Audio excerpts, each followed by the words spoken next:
Thank you. You're doing a musical. Yes. So medyo iba to for you. Iba siya. Ang Himala kasi came out 1982. And then 20 years after that, in the early 2000s, si Sir Ricky Lee turned it into a stage play and a musical with the music of Vince De Jesus. So that has been staged at CCP. It has been staged twice at Makati with the latest staging with Aisel Santos and Between Escalante. And that is the version that we're going to bring back to film. The stage version. So yung sulat po ni Sir Ricky and yung sulat ni Sir Vince na music and lyrics, yun po yung dadalhin natin sa pelikula. Nag-start na kayo ng production? Pre-production. So may script na po, of course. So the script was written by Sir Ricky and myself for film.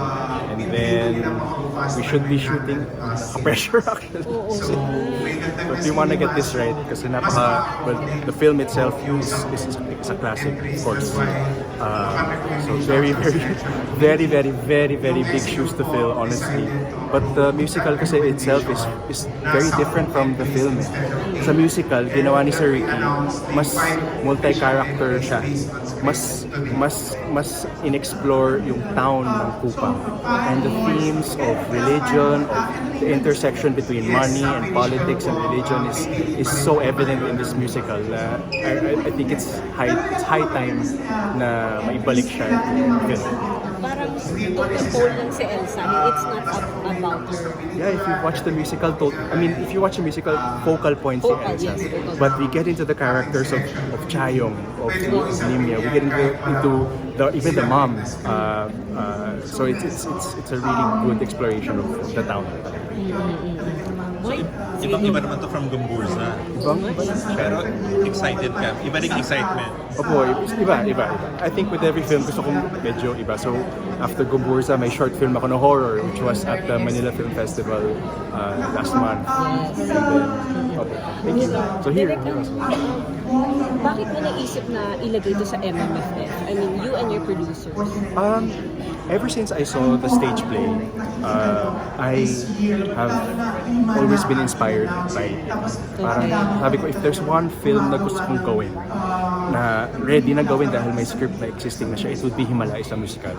And dahil sa Gumburza, ang daming nagtanong kung anong follow-up, ang daming opportunities, naisip ko na parang this would be a good time to do it, na parang at least we can do it right.